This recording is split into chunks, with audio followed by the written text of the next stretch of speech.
Hi all, SILVERFOXXX here, and today we're going over the 1063GB for Warzone. I take it to be you're fed up with your game looking like an old PS2 game. If so, we should have the solution right here. Read on.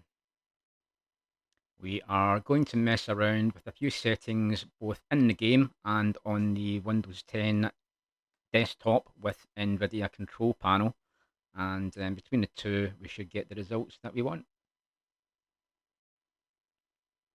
Okay, so first of all, let's go into the NVIDIA app. So let's find it on the desktop down at the system tray. Okay, now first off, we will go down to video, so down the bottom of the list there, and we're going to ensure that the color adjustments in that menu are with the NVIDIA settings. If you go into the advanced tab, then it should be on dynamic range full 0 to 255.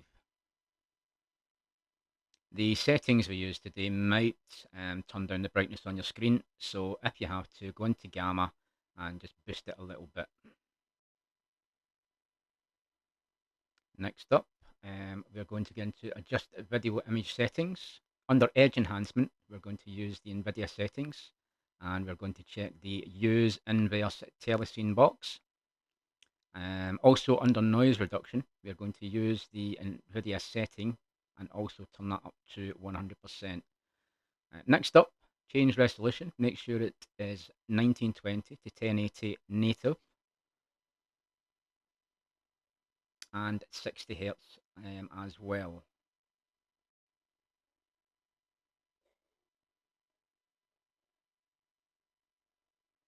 Next up, we are going to configure the physics, and we are going to use the graphics card itself. You can normally pick between, normally it's set on Alt Select, but today we're going to use the graphics card for this particular instruction.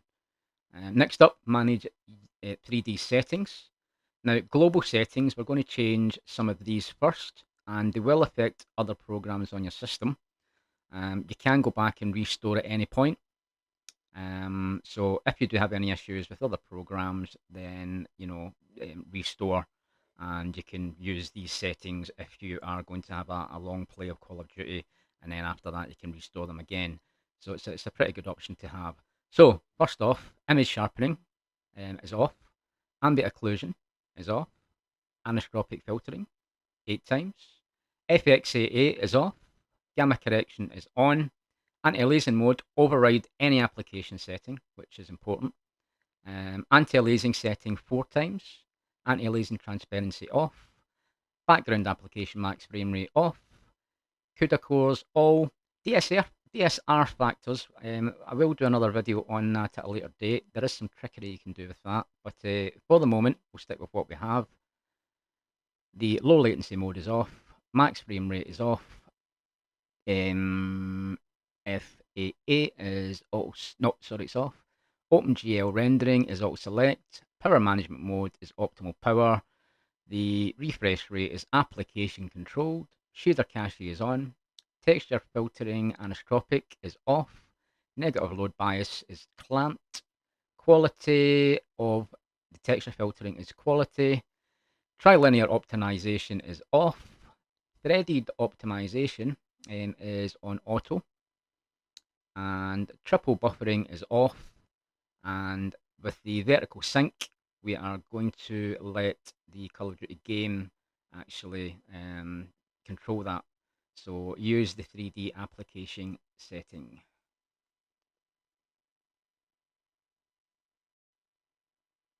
Next up, we have the program settings. So press the program setting tab.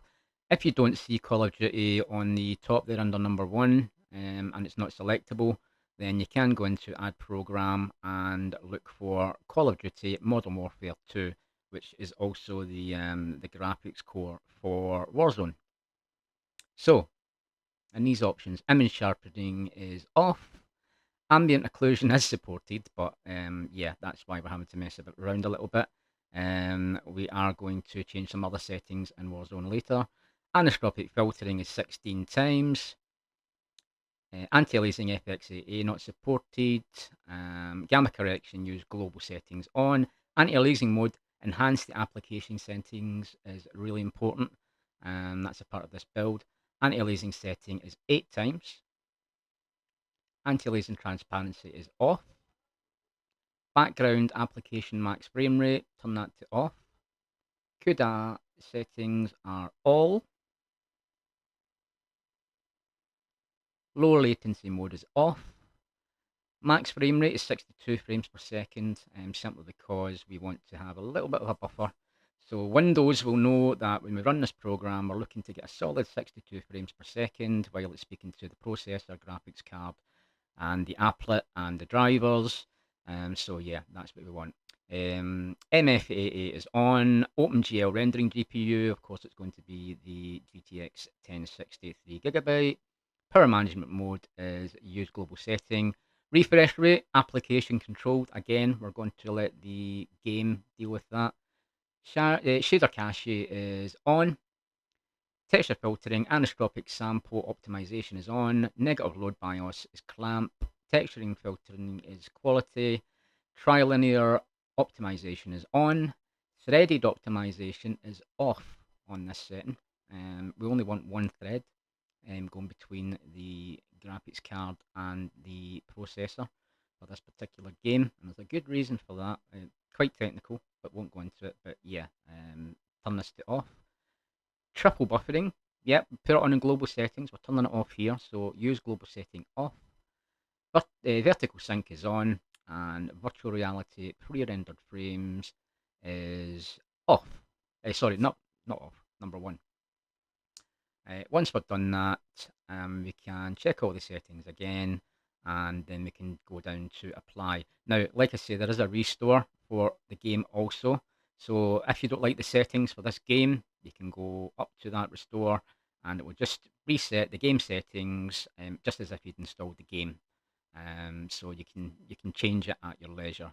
So now we're going to get into the game proper. And in fact, first of all, let's alt back to the desktop and make sure that the game optimization system is on with Windows. So type game mode into the search bar in Windows, and make sure game mode is on, and then on the right hand side you should see graphic settings. So once this pops up, hardware accelerated GPU scheduling should be on, and that basically lets Windows communicate with the graphics card a little bit better. So optimizes everything for that, and make sure your desktop app is selected as a preference.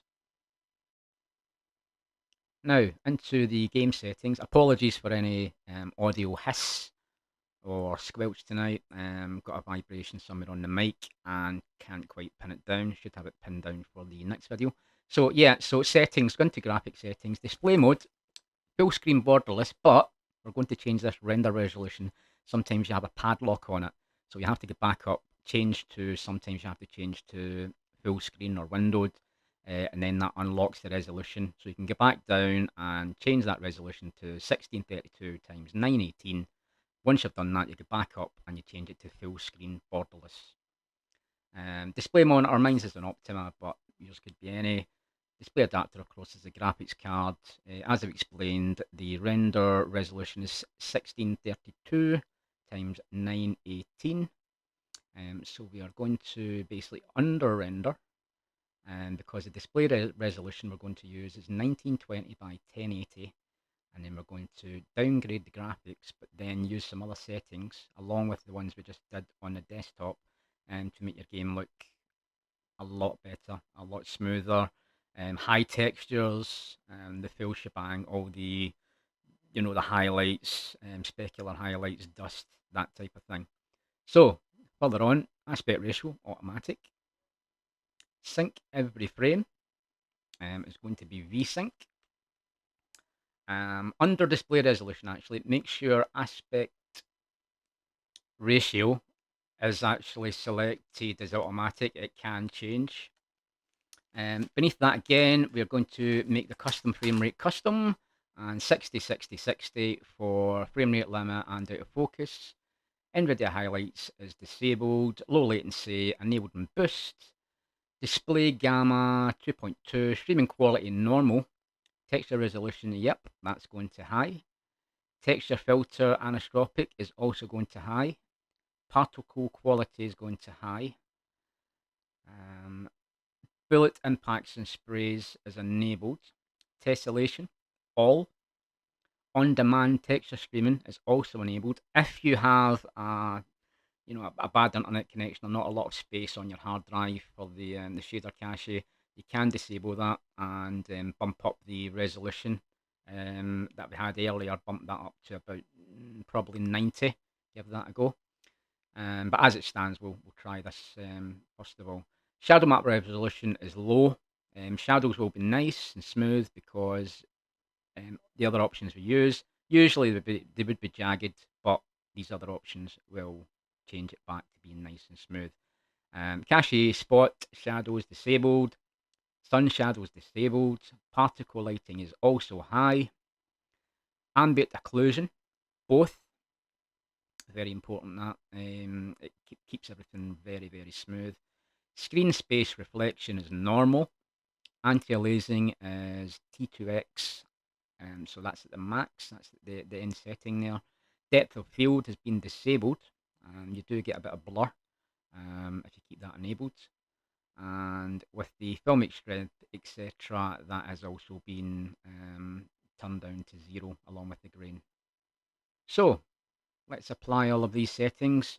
You will see up in the corner that Warzone multiplayer, the amount of VRAM you have available is about 2,800 normally, and ours is sitting at 4,500. Don't worry, we've actually configured this in a way that the processor, graphics card, Windows 10, and everything else in between should be able to speak to each other a lot more efficiently.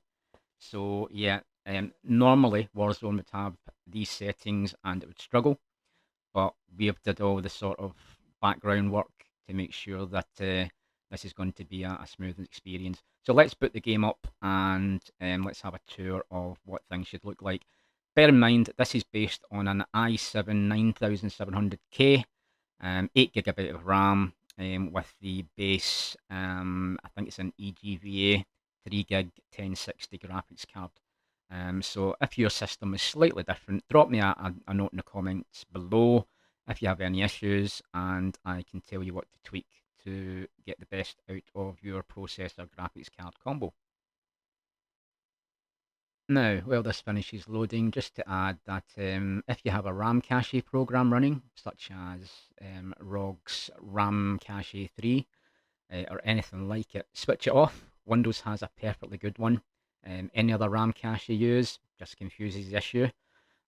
All these settings, the idea of them is to cut down on error reporting between the graphics card, the processor, Windows, and everything else.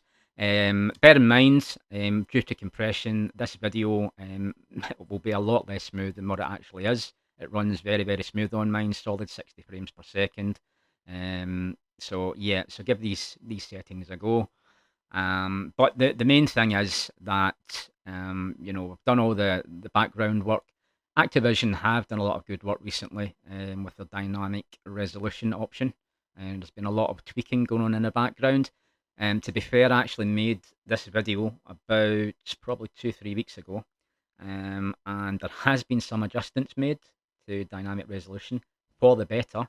So it's very nice to see that Activision, the devs and all the folk programming the drivers for NVIDIA, they're all working together in the background. They know that there's an issue with a graphics card shortage, and thankfully they haven't forgotten about the older graphics cards, which a lot of people will go out and buy now, simply because you can't get another graphics card. Even Santa can't get them, so what chance has anybody else got?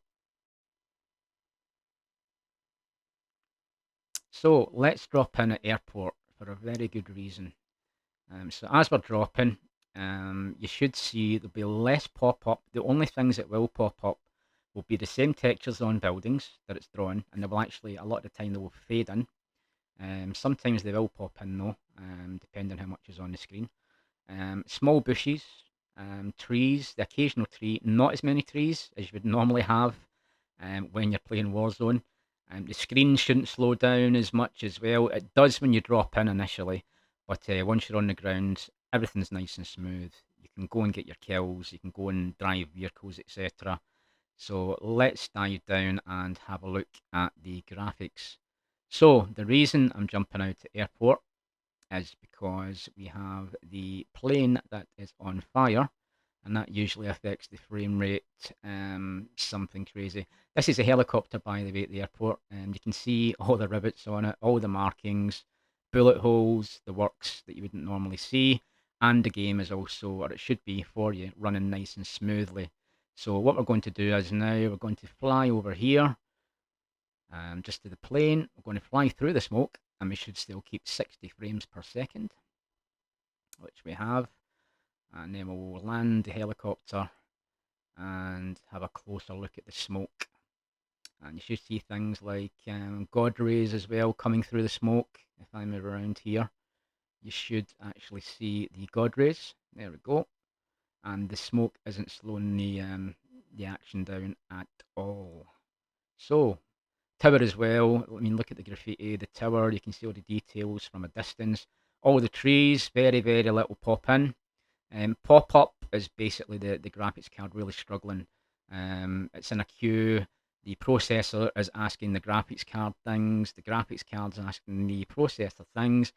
The processor's expecting things from the graphics card, but it can't do because it's doing too many things. And it's the same with the processor. Processor's asking for, high frame rate, good graphics, and the graphics card's thinking, whoa, whoa, whoa, no, can't do that. So then it says to the processor, can't do that, can't do that, can't do that. 1,000, 10,000 times a second, which means the processor can't do what it's supposed to do. The graphics card is, having to report things 3 or 4 times, and it just slows everything down. It's graphics card bureaucracy between the graphics card and the processor. And no fault to NVIDIA. They can't go in and change your PC's graphics and the global settings like we did. And they've just got to play ball by what the default is. So this is why we are changing those for this particular game, so that everything talks together, the drivers, the graphics card, the processor, and we get less error reporting, which means smoother graphics, higher texture graphics, and a lot more smoothness. I mean, as we fly through these buildings here, again, there's smoke, there's fire.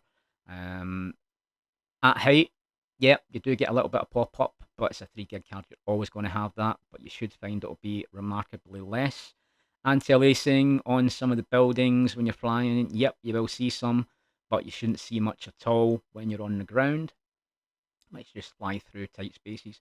As you probably realised, Warzone seems to slow down when it's in a tight area, and then when you come back out to a wide area, it goes nice and smooth again, and it's usually the opposite. And it's because of the way that, it's caching things. It knows you're in a small area. It knows you're going to come out at some point and go to a larger area, so it gets ready for that. Now, if we fly past the prison, that should have all the textures on there as well. And even the mountains at the back there didn't pop in, just faded in, which is what we want. We don't want that pop-up. Pop-up is an error. It's a bottleneck. And it's one less thing that needs to be reported every millisecond to the processor. And that's exactly what we want. The Zombot has all the detail also, which is what we want. And bear in mind that this will not kill your frame rate. I mean, this is actually nice and smooth when you go to do the shooting. Let's have a land here actually. Let's plow through some zombies just for a look. So here we are on tight space, 60 frames per second, a lot going on. Zombies running around. Lighting effects are on the full, textures are on the full, and yeah, no issue at all. Handling it well. I mean, people put this up to 85 frames per second, and it looks like an old PS2 game. If you've spent a bit of money on your PC and you like your PC, you want to have a nice game. If you're not in a competition, you don't need to turn everything down to the bare minimum. I mean, I get as many kills, on these full settings as I do actually taking everything back down to the bare minimum. In fact, if you actually strip some things down, the graphics card struggles more, because it knows everything's turned down, it's not expecting any difficulty, and bang, as soon as there's more action on the screen, it struggles. So there's no graphical trickery enabled that allows it to, you know, change that. So yeah, so sometimes stripping things down to the minimum makes a huge difference, makes it worse. So this build is balanced. You can slide around corners. It's pin sharp. I mean, I can take down people no problem, regardless of the weapon. There's explosions going off, grenades, stun grenades, Molotovs, smoke grenades. Nothing slows it down. So you will see a drop, maybe 2 frames per second, here or there, but it should never drop below about 56. Also, make sure your programs in the background are not running as well. Like I say, RAM cache. A lot of people use a RAM cache program, and the Windows one's fine. So turn that off. It just confuses issues because Windows has an argument with it constantly. Windows says, "Do you want me to do that?" And RAM cache says, "No, I'll do it," and then so on and so forth. And it keeps asking thousands and thousands of times per minute, and that just slows everything down. So, yep, texture-wise, everything looks nice and solid.